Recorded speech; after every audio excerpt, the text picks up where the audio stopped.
Welcome back. સમાચારમાં આગળ વાત સુરતની. ડુમ્મસ બીચ પર ટેમ્પો ચાલકને સ્ટન્ટ કરવા પડ્યા ભારે.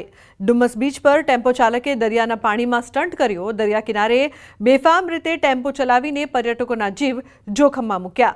કેટલા લોકોએ ટેમ્પો ચાલકને સમજાવવાનો પ્રયાસ પણ કર્યો હતો. ટેમ્પો ચાલક પોતાની મસ્તીમાં મસ્ત જોવા મળ્યો હતો. સતત ગફલતભરી રીતે ટેમ્પો હાંકી સ્ટન્ટ કર્યા હતા.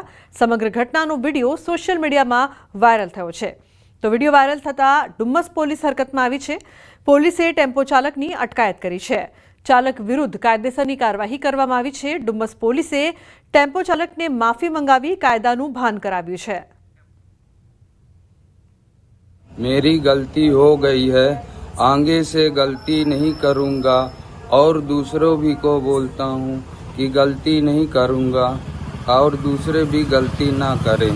मेरी गलती તો ગંભીરા બ્રિજ દુર્ઘટના અંગે સાંસદ મીડિયાને જોઈને ભાગ્યા. સાંસદ જશુ રાઠવા મીડિયાને જોઈને ભાગ્યા. દુર્ઘટના અંગે સવાલ કરતા ઉડાવ જવાબ આપ્યો. જ્યારે મીડિયા નહોતી પહોંચી ત્યારે સ્થળે ગયો હતો. આજે હું મૃતકોના પરિવારજનોને ઘરે જવાનો છું. મીડિયાના સવાલોના જવાબ આપ્યા વગર રાઠવાએ કાર હંકારવા કહ્યું.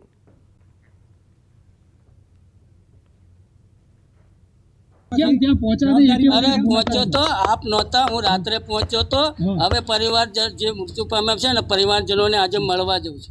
ક્યાં જવાના છો? જ્યાં પાદર તાલુકામાં. સાહેબ જ્યારે જરૂર હતી લોકોને એ વખતે આપ નથી આવ્યા.